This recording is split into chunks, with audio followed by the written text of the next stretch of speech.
शुरुआत में ये दिखाते हैं कि वेलेंट एक रोबोट को इन्वेंट करते हैं जो बहुत एडवांस होता है और वो उसका नाम डेविड रखते हैं। वेलेंट बोलते हैं कि मैंने तुम्हें बनाया इसलिए मैं तुम्हारा पिता हूं। तब डेविड बोलते हैं कि क्या मैं आपसे एक सवाल पूछ सकता हूं?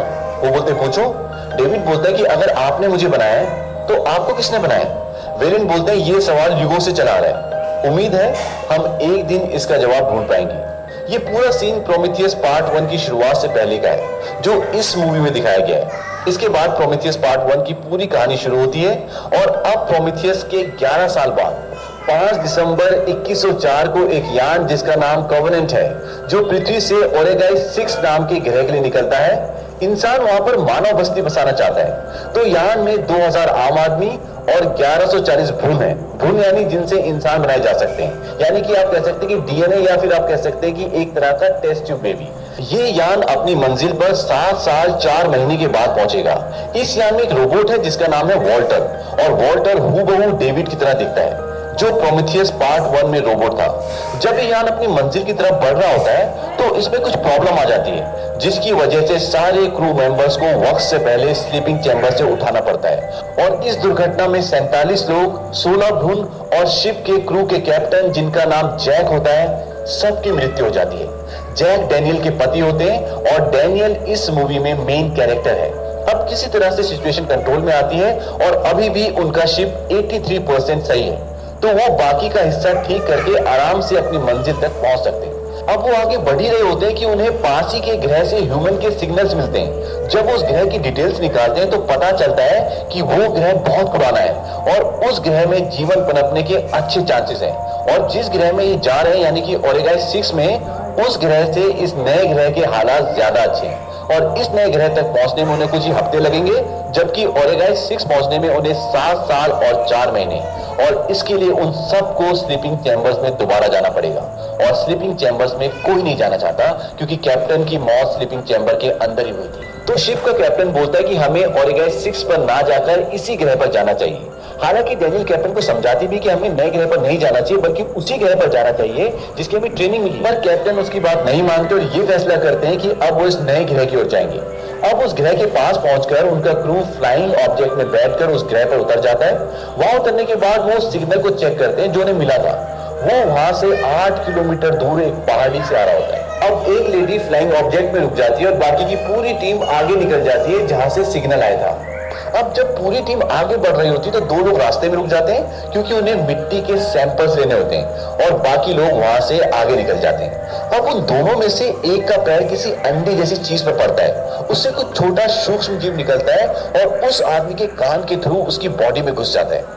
वहीं दूसरी ओर बाकी की टीम अब आगे बढ़ रही होती है तो उन्हें एक एलियन शिप दिखता है और ये वही एलियन शिप होता है जिसमें इस मूवी के फर्स्ट पार्ट में डेविड और डॉक्टर शॉ आगे निकल गए थे, पर वो क्रैश होकर गिरा होता है। वहीं पर उनकी टीम के आदमी को एक अंडे जैसी चीज दिखती है और जब वो उसे टच करता है तो उसकी नाक के अंदर भी सूक्ष्म जीव चले जाते हैं। इसके बाद सब इस शिप के अंदर आ जाते हैं। वहां पर उन्हें गले का लॉकेट दिखता है जिसमें लिखा होता है डॉक्टर ई शॉ। वॉल्टर बोलता है डॉक्टर एलिजाबेथ शॉ, वो प्रोमेथियस की चीफ साइंस ऑफिसर थी और उनका शिप 10 साल पहले गायब हो गया था। तभी वो उस कक्ष में पहुंच जाते हैं जहां से शिप ऑपरेट होता है और जब वो वहां एक बटन को टच करते हैं तो वहां पर एक्सरे रिकॉर्डिंग शुरू हो जाती है जिसमें ये दिखाते हैं कि डॉक्टर शॉ उस चेयर पर बैठी हुई है। वहीं दूसरी ओर जो 2 लोग पीछे मिट्टी के सैंपल्स लेने के लिए रुक गए थे जिसमें से एक की बॉडी में सूक्ष्म जीव चला गया था, उसकी तबीयत खराब होना शुरू हो जाती है और वो ये बात बाकी के लोगों को बताती है जो एलियन शिप में है। वो बोलती है हम वापस जा रहे हैं और वो अपने शिप की तरफ निकल जाती है, पर शिप तक पहुंचते पहुंचते उसकी तबीयत बहुत ज्यादा खराब हो जाती है। अब जब वो शिप में पहुंच जाते हैं तो वहां पर उनकी टीम की एक मेंबर पहले से होती है। वो उसे मेडिकल चैम्बर में ले जाते हैं और जो मेंबर वहां पहले से होती है वो देखती है कि उस बीमार मेंबर की बैग फट रही है और वो खुद बाहर आ जाती है और चैम्बर को लॉक कर देती है और बाकी टीम को बोलती है कि तुम जल्दी से आ जाओ। अब उस क्रू मेंबर की तबीयत बहुत ज्यादा खराब हो जाती है और जो लड़की उसके साथ अंदर होती है वो दूसरी लड़की से बोलती है जिसने दरवाजा लॉक किया था कि मुझे बाहर निकालो, पर उसे बाहर नहीं निकालती। वो बोलती है कि इन्फेक्शन फैल जाएगा। तभी उस बीमार आदमी की बॉडी फट जाती है और उसमें से एक छोटा सा लेकिन बहुत ताकतवर और खतरनाक जीव निकलता है और जो लड़की अंदर होती है वो उसे मार देता है और बाद में बाहर आकर वो दूसरी लड़की को भी मारने के लिए उसका पीछा करता है और वो अपनी जान बचाने के लिए उस पर गोलियां चलाती है और इसी मुठभेड़ में गोली गैस सिलेंडर में लग जाती है और पूरा शिप विस्फोट हो जाता है। वहीं दूसरी ओर जो टीम एलियन शिप में गई थी उसमें से भी एक आदमी की बॉडी में सूक्ष्म जीव गया था। उसकी तबीयत बहुत खराब हो जाती है और उसकी बॉडी भी फट जाती है और उसमें से भी वैसी जीव निकलता है जैसे उस लड़की की बॉडी से निकला था और वो वहां से निकलकर भाग जाता है। पर रात को जब वो अपने शिप कोवेनेंट से संपर्क करने की कोशिश कर रहे होते हैं जो अंतरिक्ष में होता है, तो तभी वही जीव जो भाग गया था वो डैनियल पर हमला करता है। पर वॉल्टर जो कि एक रोबोट है उसे बचा लेता है, पर वॉल्टर का हाथ कलाई से कट जाता है और वो जीव उनके एक आदमी को मार देता है। इसके बाद सब उस पर गोलियां चलाते और वहां से भाग जाता है, पर वो दोबारा लौट कर आता है और हमला करता है। तभी आकाश में कुछ फटता है और जोरदार रोशनी होती है और एक नकाबपोश सामने आकर बोलता है कि चलो मेरे साथ, और वो उसके पीछे पीछे चले जाते हैं। तभी वो रास्ते में देखते हैं कि लाखों लोगों की बॉडी पड़ी होती है। ऐसा लगता है जैसे किसी पूरी प्रजाति का खात्मा हो गया हो। अब वो सब उसके साथ सेफ जगह पहुंच जाते हैं और वहां वो आदमी बोलता है, मेरा नाम डेविड है। दरअसल ये डेविड होता है प्रोमेथियस का रोबोट। वो ने बताता है कि हमारे शिप में घातक कीटाणु थे और जब हम लैंडिंग कर रहे थे तो शिप क्रैश हो गया और कीटाणु हर जगह फैल गए और उसका नतीजा तो आप देख ही रहे हैं।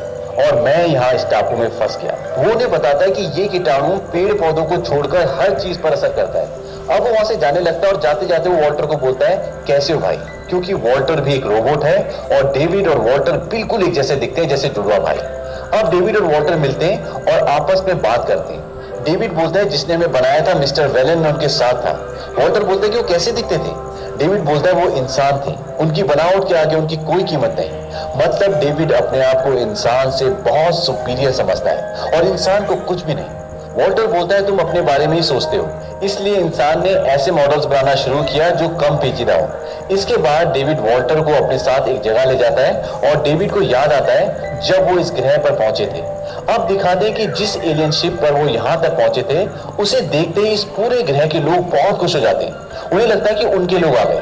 तभी दरवाजा खुलता है और वहां डेविड खड़ा होता है और डेविड वो सारे खतरनाक कीटाणु जो शिप में होते हैं उन पर छोड़ देता है और वो पूरे प्लेनेट के लोगों का खात्मा कर देते हैं।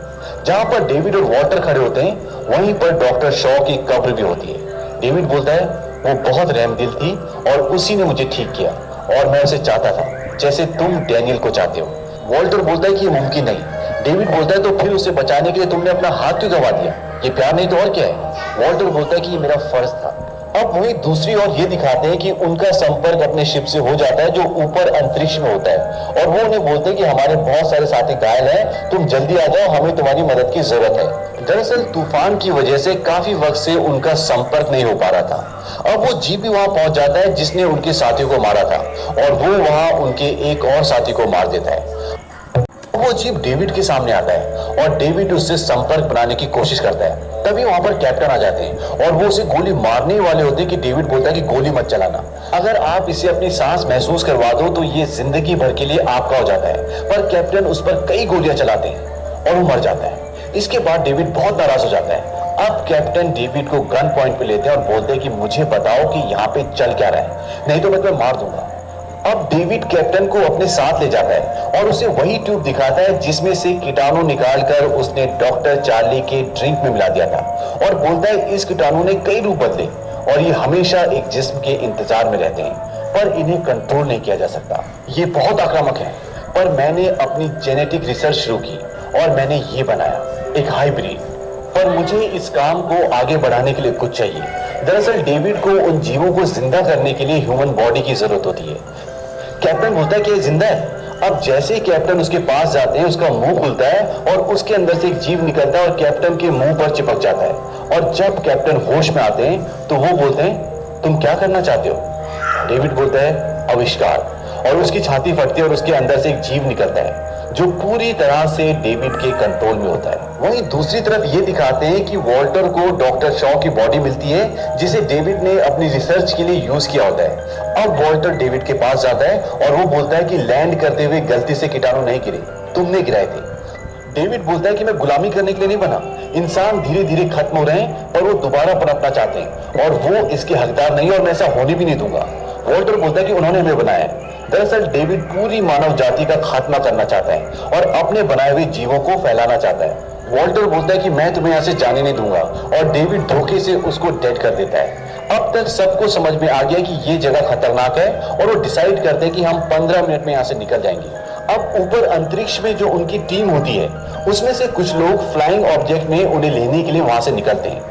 अब जहां पर डेविड के जीव ने कैप्टन को मारा होता है वहां पर 2 और लोग पहुंच जाते हैं और वो जीव उन पर भी हमला कर देता है, उनमें से एक को मार देता है और दूसरा वहां से भाग जाता है। अब तक डैनियल को भी पता चल जाता है कि डॉक्टर शॉ को डेविड ने मारा था और वो उन्हें पकड़ लेता है और मार रहा होता है। तभी वहां पर वॉल्टर आ जाता है और वो डैनियल को बचा लेता है। डेविड बोलता है कि तुम ठीक कैसे हो गए? वॉल्टर बोलता है कि तुम्हारे बाद के मॉडल्स में कुछ सुधार किए गए थे। और डैनियल और उनका एक और साथी जो अभी अभी उस खतरनाक जीव से बचकर आया है वो दोनों वहां से भागकर बाहर अपने फ्लाइंग ऑब्जेक्ट का वेट करते हैं। और जैसे ही उनका फ्लाइंग ऑब्जेक्ट वहां पहुंचता है वो दोनों बड़ी मुश्किल से उस पर चढ़ते हैं और अब तक वॉल्टर भी वहां जाता है और वो तीनों उस पर सवार हो जाते हैं।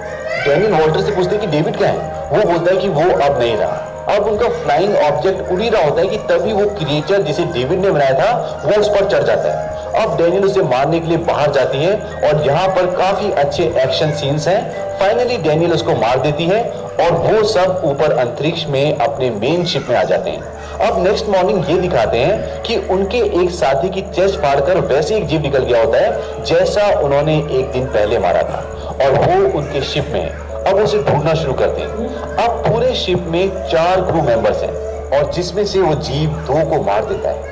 डैनियल उस जीव को जानबूझकर अपने पास बुलाती है ताकि उसे खत्म कर दे और वो उसे एक बुलडोजर में फंसाकर नीचे गिरा देती है, पर वो लास्ट मोमेंट में कूद जाता है और वापस शिप में आ जाता है। अब डैनियल के पीछे से एक ट्रक उसकी तरफ आ रहा होता है जो उसे पता होता है और उसमें नुकीले नुकीले ब्लेड्स होते हैं और दूसरी तरफ से वो जीव आगे से उसे मारने के लिए आ रहा होता है। अब जैसे वो जीव डैनियल की तरफ कूदता है, डैनियल नीचे एक जगह होती है वहां कूद जाती है और ब्लेड्स उस एलियन के शरीर में घुस जाते हैं और वो ट्रक के साथ शिप से नीचे गिर जाता है। इसके बाद ये दिखाते हैं कि डैनियल अपने साथी को स्लीपिंग चैम्बर में सुला देती है और वॉल्टर डैनियल को सुलाने की प्रक्रिया यानी कि तैयारी कर रहा होता है क्योंकि उन्हें आगे जाना है और ये गाइस 6 ग्रह पर। अब जैसे ही डैनियल स्लीपिंग चैम्बर के अंदर जाती है तो वॉल्टर उसे बाहर से लॉक कर देता है और बेहोश होने से पहले डैनियल को पता चल जाता है कि वो वॉल्टर नहीं डेविड है जो वॉल्टर बना हुआ था। वो बाहर निकलने की कोशिश करती है पर डेविड मुंह पर उंगली रखकर उसे चुप रहने के लिए कहता है और डैनियल स्लीपिंग चैम्बर के असर से गहरी नींद में चली जाती है। इसके बाद ये दिखाते हैं कि डेविड अपने साथ उन खतरनाक जीवों के 2 डीएनए अपने पेट के अंदर छुपा कर लाया होता है और वो एक एक करके उन्हें अपने मुंह से बाहर निकालता है और सुरक्षित जगह पर रख देता है। अब अंत में डेविड वॉल्टर बनकर अर्थ पर मैसेज भेजता है कि डैनियल और डेनिसी के अलावा सारे क्रू मेंबर्स हादसे का शिकार हो गए और कॉलोनी के लोग सुरक्षित हैं और अब हम ओरिगाई 6 जा रहे हैं और इसी के साथ मूवी खत्म हो जाती है।